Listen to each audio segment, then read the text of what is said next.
io devo dire, buongiorno a tutti intanto, io devo dire due cose molto semplici e veloci. La prima è perché poi si sfatti anche alcuni ragionamenti che ho sentito da qualcuno in campagna elettorale. I cittadini di Cipro possono scegliere dove andare, cosa fare, se Friuli, se Veneto, via, è la loro volontà di decidere, fintanto che rimangono in Veneto solo cittadini a pieno titolo di Serie A del Veneto, punto. E quindi per questo motivo non possono essere dimenticati.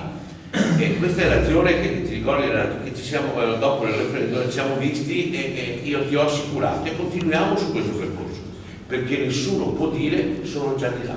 Voi siete cittadini del Veneto a pieno titolo e per tale motivo avete tutti i diritti.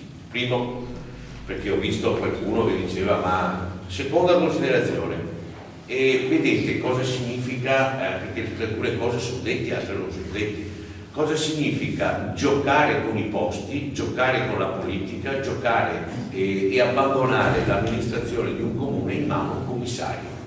Io ho il massimo rispetto per il commissario, ma il commissario è un burocrate dello Stato, non è quello che è eletto dal popolo che che risponde al popolo. In questi 6 mesi, un anno, 8 mesi è successo di tutti i colori. E voi avete, questa è una parte, ma dietro questa parte non c'è solo la mancata riassegnazione a Cinto dei 90 dei posti letto per anziani. C'è anche un altro piccolo problema, che lui non lo dice, ma lo dico io. Poniamo il caso che alla fine di questo percorso noi non avessimo lavorato per riconfermare i posti letto alla casa di posto. Cosa sarebbe successo? Voi pensate che quell'azienda lì, l'Onlus, no? No, non è SPA. È un SPA, si sarebbe fermata? Non avrebbe forse, guardi, non avrebbe forse fatto anche causa, no? Abbiamo già pronunciato. Non avrebbe forse anche fatto causa all'amministrazione comunale prima e regione poi, chiedendo i danni? E cosa avrebbe comportato questo per le casse comunali?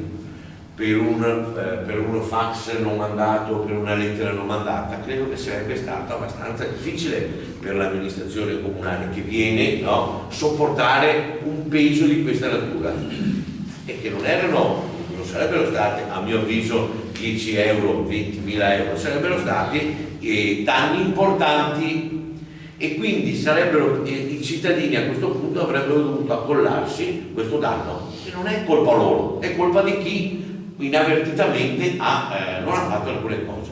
Seconda considerazione, ho visto alcuni giornali in questi giorni, anzi in quei giorni, dire è colpa colpa mia, degli amici, se questo non è stato fatto, cioè se non sono stati rinnovati i posti a casa di posto.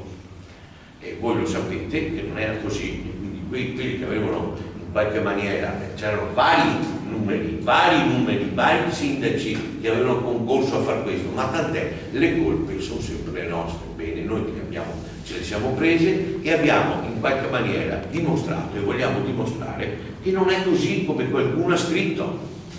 Tant'è, l'ha detto prima, che abbiamo all'ultima conferenza dei sindaci chiesto ai nostri amministratori, per favore ripristinate le condizioni ante, e quindi date modo ai cittadini di Cinto e all'amministrazione di Cinto, anche se oggi è senza sindaco, di avere gli stessi diritti che aveva prima.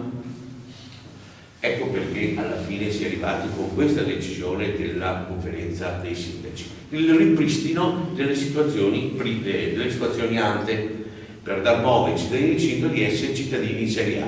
Poi l'amministrazione comunale che verrà, io spero che sia riconfermata l'amministrazione di Renato con la sua squadra, deciderà se continuare o non continuare, ma non può essere per l'errore di qualcuno, perché si tratta di errore di qualcuno, che questa comunità perda una possibilità. Sarà il sindaco che verrà se vuole confermare o meno.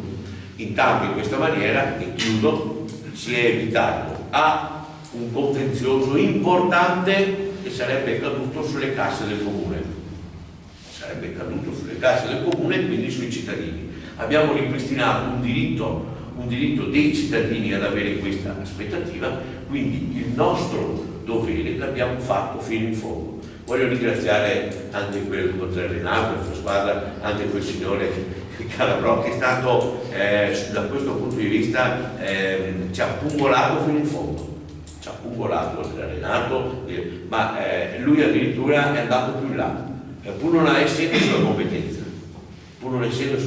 ha lavorato perché le cose andassero in porto. Quindi a Renato, a Salvatore, agli amici della lista, grazie per quello che avete fatto. Io spero che possiate vincere. Il nostro dovere l'abbiamo fatto nel dare la stessa dignità ai cittadini di Cinto che a quelli di Portogruaro e degli altri cittadini. Grazie.